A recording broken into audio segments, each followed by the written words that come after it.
Give it up for Hutch. Woo! Thank you, sir. Yeah, I love those shoes. Very nice. Very mannish. Good to see you. If you have a Bible with you this morning, be finding your way to the Old Testament book of Nehemiah. If you get to the book of Psalms, you've gone too far. You need to go back to the left a little bit. And there's a series of books there, Ezra and Nehemiah. We're going to be in Nehemiah chapter 2 today. And we've been in this series for the last couple of weeks. And we began by asking, what kind of a leader does God use? And we discovered in looking at chapter 1 of the book of Nehemiah that God uses a leader who is sensitive to the needs of others. You're aware of what's happening in the realm of the world around you. You're sensitive to hear God's voice speak to you about opportunities to have, to minister, to lead, to serve, all of those things. And then secondly, the leader that God uses is one who is dependable. We made note of the fact that Nehemiah had been blessed to walk up through the ranks, to run from, to go from being a slave to being the right-hand man, if you will, of the king. And then thirdly, and this just is common sense, the kind of leader that God uses is a man who is available. So they're sensitive to the needs of others, they're dependable, and they are available.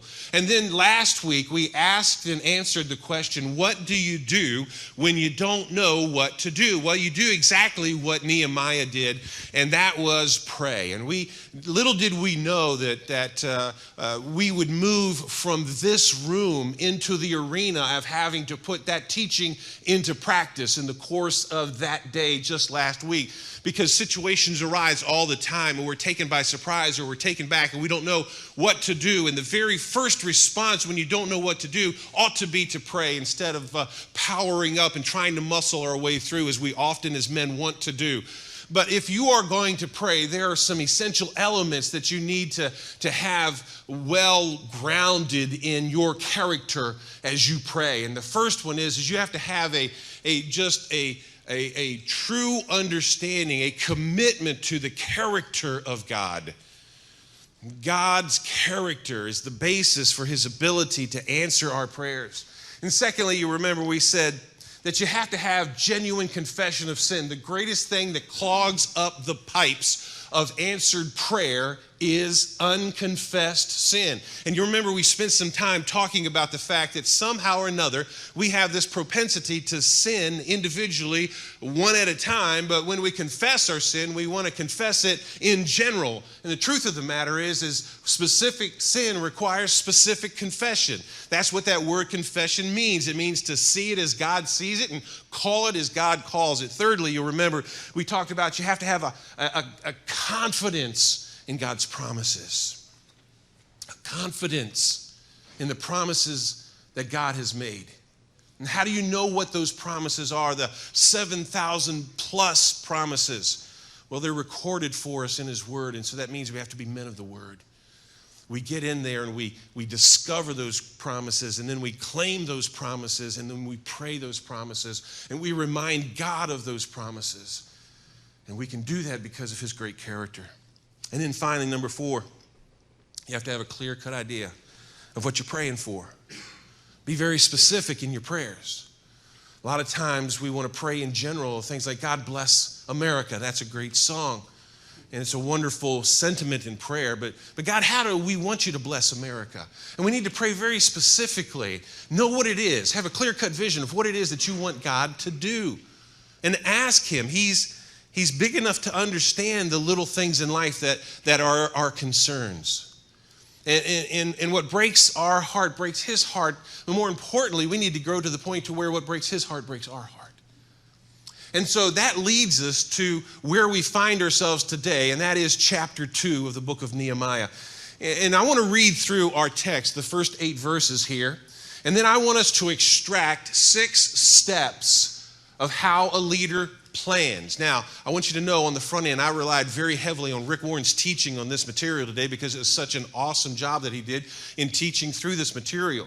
And we're not saying today that these are the step number 1, step number 2 that you have to follow in your planning in every process, although some of them, the very first one is the foundation stone from which we begin to plan. But understand that's how we extract them from this passage of Scripture. Does that make sense this morning?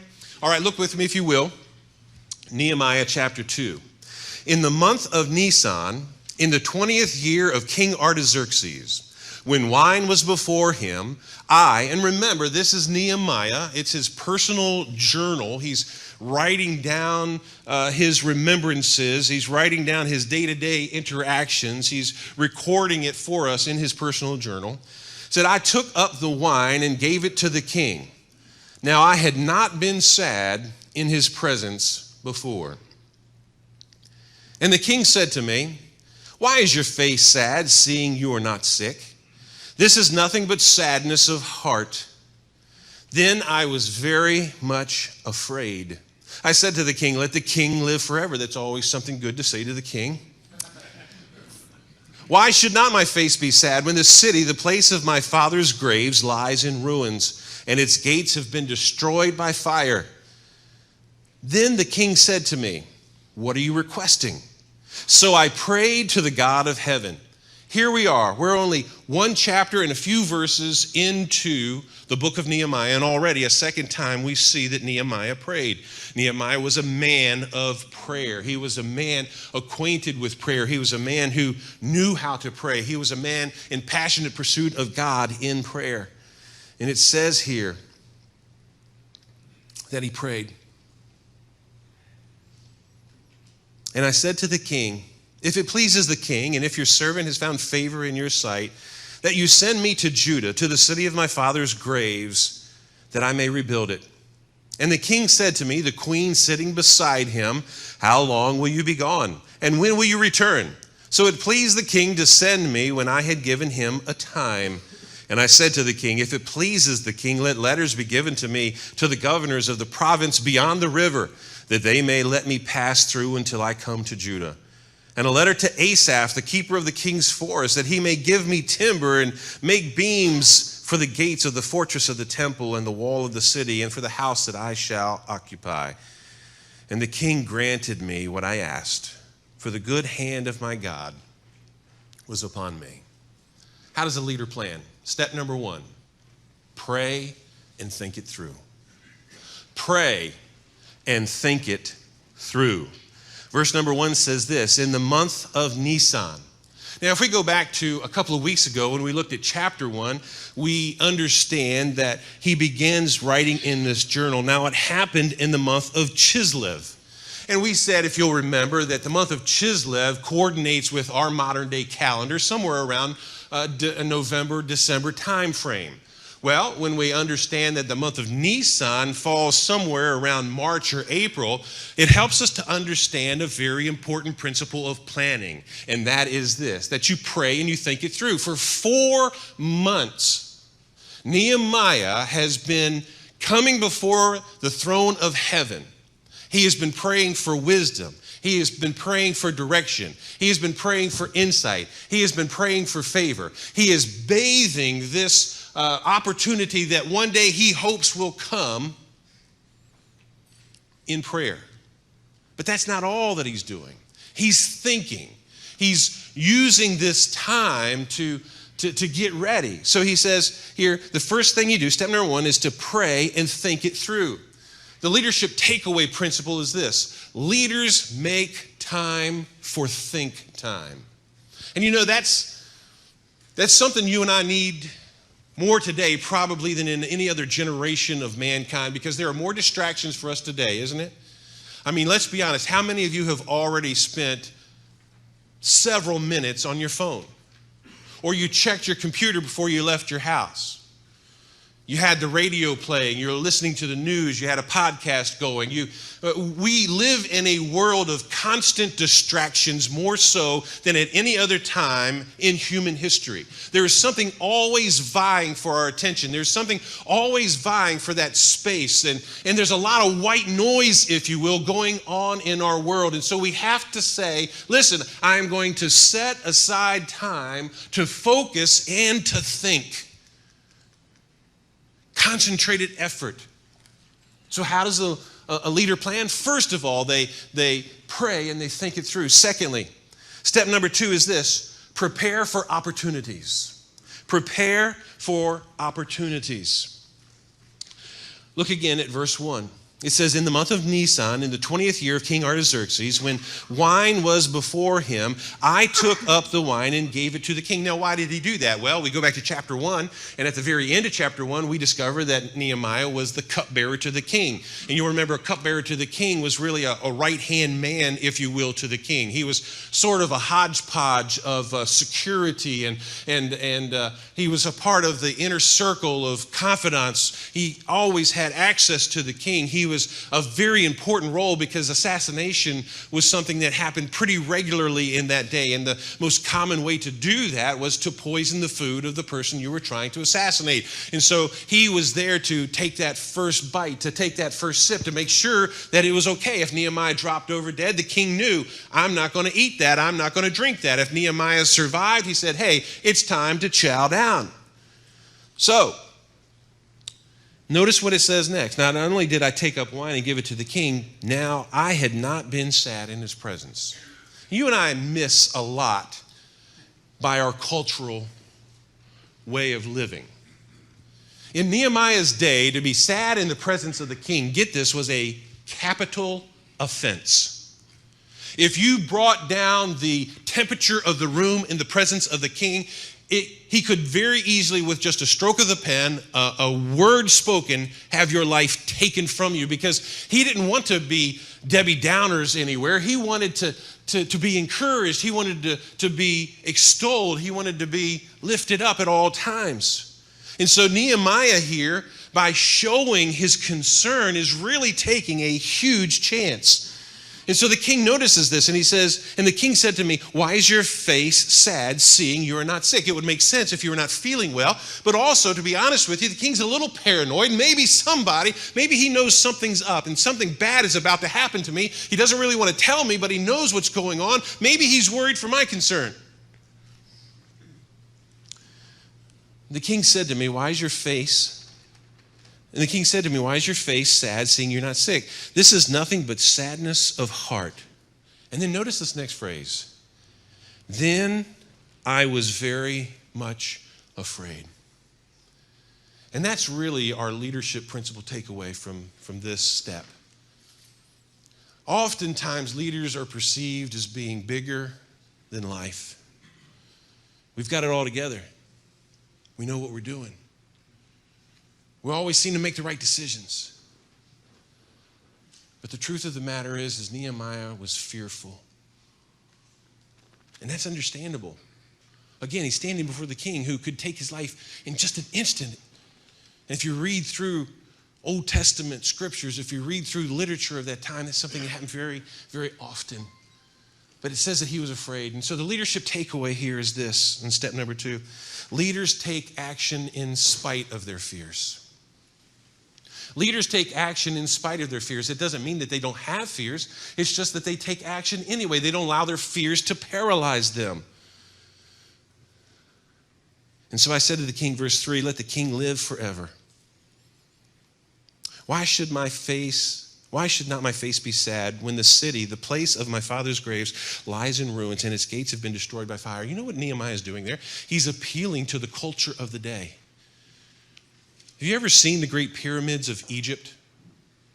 They were developed because of the mindset of the afterlife was so important in that day and age. And so, of course, wherever Nehemiah's fathers were buried would strike a chord with King Artaxerxes. And so he's very wise in the way that he approaches this situation. He said, let the king live forever. Why should not my face be sad when the city in the place of my father's graves lies in ruins and its gates have been destroyed by fire? Then the king said to me, what are you requesting?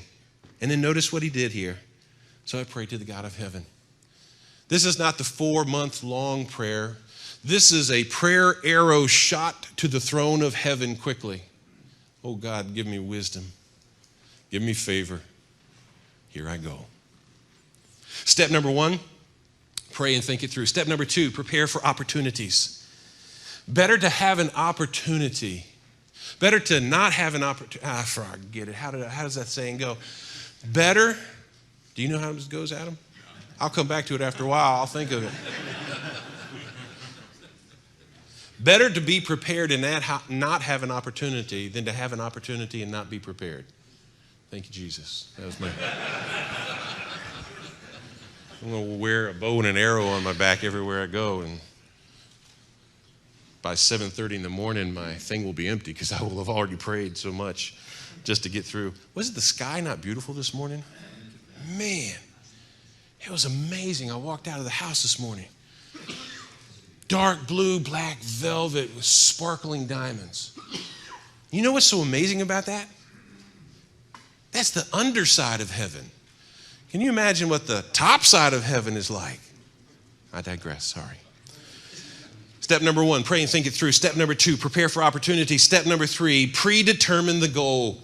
Predetermine the goal. Verse 5, and I said to the king, if it pleases the king, and if your servant has found favor in your sight, that you send me to Judah, the city of my father's graves, that I may rebuild it. He knew exactly what he wanted. He'd been praying, he'd been thinking. The goal was crystal clear in his mind, and so when the opportunity arose, he was ready to make the request.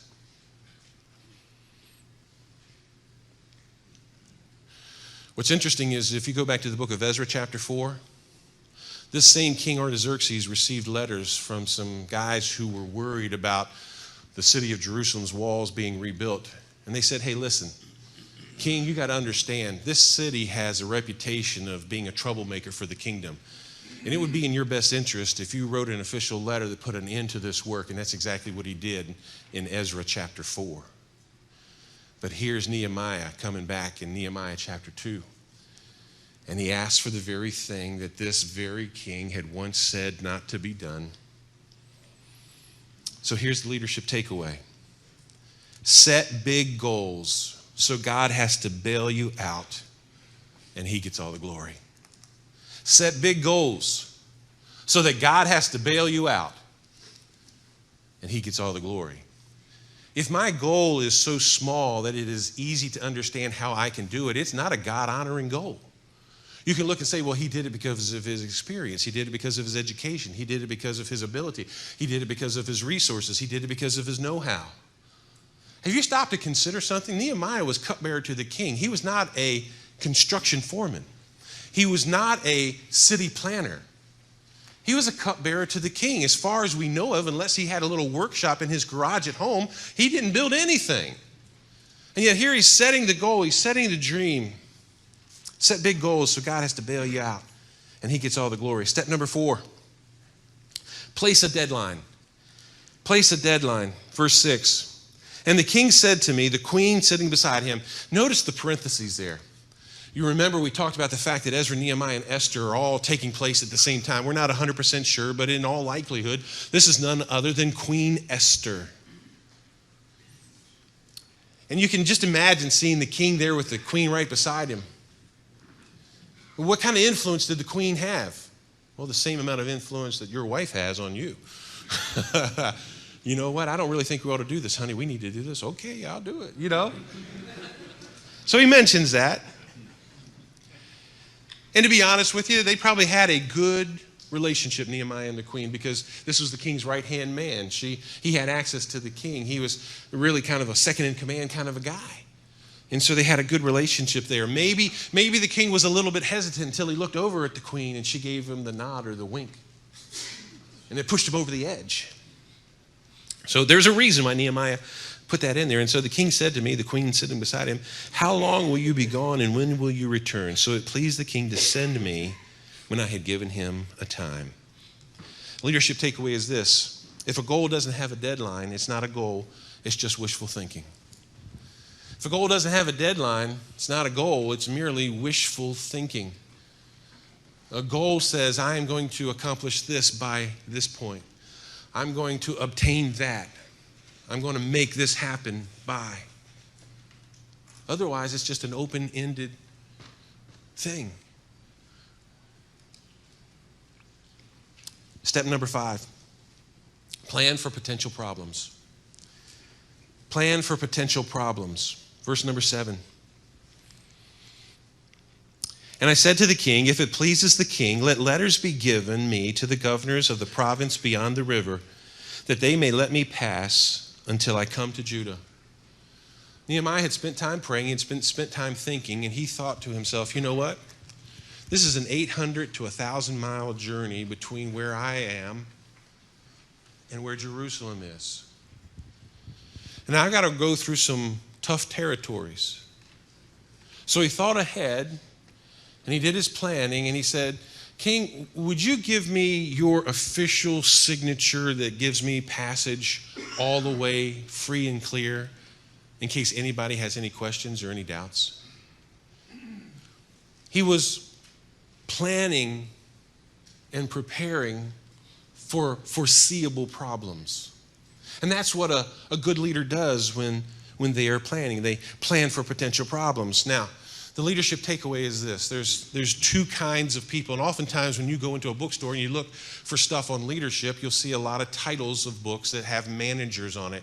There's a big difference between managers and leaders. Managers work on today's problems, right here, right now. Let's fix it because we need to keep the ball rolling. A leader, however, is always working on tomorrow's problems to keep things moving ahead. They see farther down the road, and they look for those things that might be an obstacle somewhere down the road next week, next month, next year, and they begin to marshal their experience, they marshal their expertise, they marshal their resources to prepare for the future problem. Now, one is not better than the other. You need both, but they are distinctively different. Managers work on today's problems. Leaders are thinking about what are we going to be facing in the future. Plan for potential problems. And then finally, step number 6, put together a budget. Put together a budget. In other words, count the cost. Think it through. Look at verse 8. And a letter to Asaph. This gets me. By name. He says, I want a letter specifically addressed to a man by the name of Asaph, who is the keeper of the king's forest. He did his research. Somehow or another, in ancient times, he hit the Google button and he was going at it to figure out. I mean, this is 800 to 1,000 miles away, and he knows this guy's name. Maybe he had a notorious reputation, I don't know. But he says, would you also give me a letter directly addressed to Asaph, the keeper of the king's forest? And then notice what he says. He says, that he may give me timber to make beams for the gates of the fortress of the temple, and for the wall of the city, and for the house that I shall occupy. Leadership lesson takeaway. Leaders are willing to ask others for help. Leaders are willing to ask others for help. James chapter 4 and verse 2 says, you do not have because you do not ask. How many times have you and I said no for someone else before we ever asked them? I know I'm guilty of that. We rationalize in our mind, he's not going to want to do that. He's not going to say yes. She's not going to give me what I'm coming for. Well, here's a novel thought. Ask the question and let them tell you no, instead of saying no for them. A leader is willing to take a chance. Put together a budget.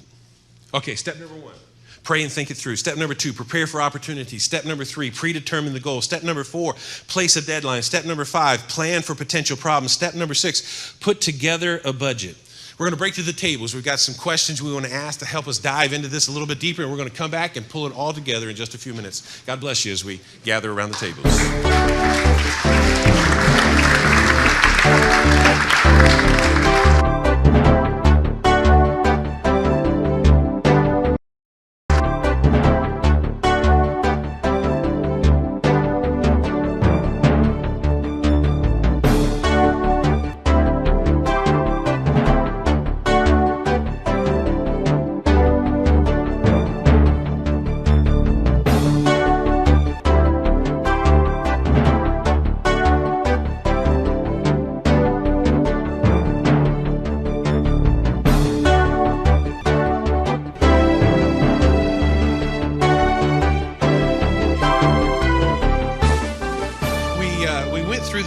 Verses, but we didn't finish verse number 8, and I really want to close with that this morning.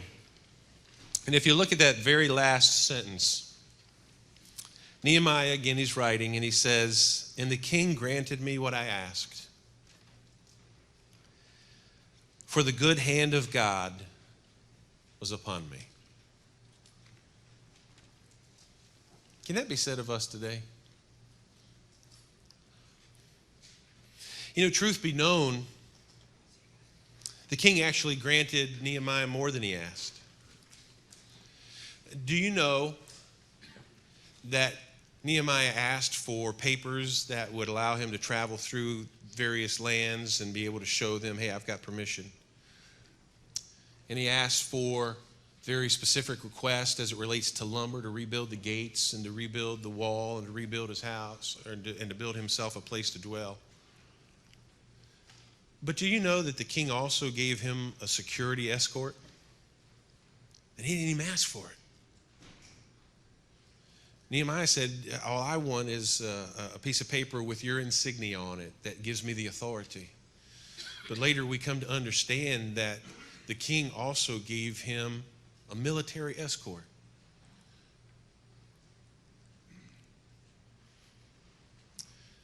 He trusted Nehemiah. He loved Nehemiah. I imagine it was some degree of difficulty even to say yes because he knew he was going to be away. I think it's over in chapter 5, it may be chapter 4, somewhere in that neighborhood. Nehemiah was gone for 12 years before he came back. Can you imagine letting one of your very best, if not your very best, right-hand man leave? Not for 12 days, 12 years. I don't know if he asked for 12 years. We don't know the exact amount of time. But he was welcomed back, so it wasn't something that was wrong. Ephesians chapter 3 and verse 20. I love this text. New Living Translation translates it like this. Paul here is writing to the church at Ephesus, and I want you to just think about this.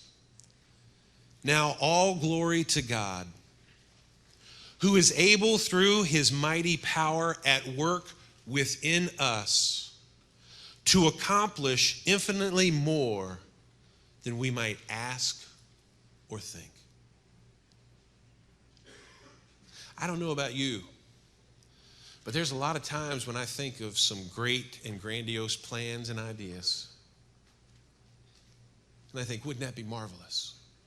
Wouldn't that be wonderful? God, wouldn't you get the glory through that? And yet sometimes I wonder if he looks down and says, Hutch, do you realize who I am?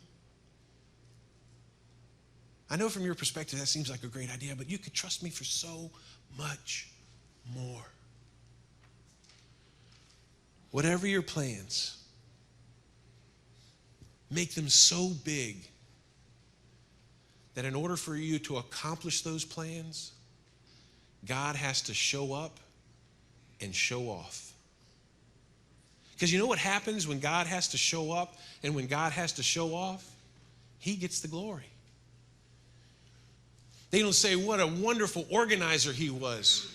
What a great builder of teams he was. What a great communicator was. What a great vision caster he was. They look and they say, listen, God did that. That's the only explanation. Yeah, he's good at this and that and the other, but he ain't that good. What are you trusting God for today? Pray and think. Prepare for opportunities. Predetermine the goal. Place a deadline. Plan for potential problems. Put together a budget. But do everything so that God gets the glory. We're going to close in prayer around the tables, and then we're going to be dismissed. We'll see you back here next week. God bless you. Thanks for being here today.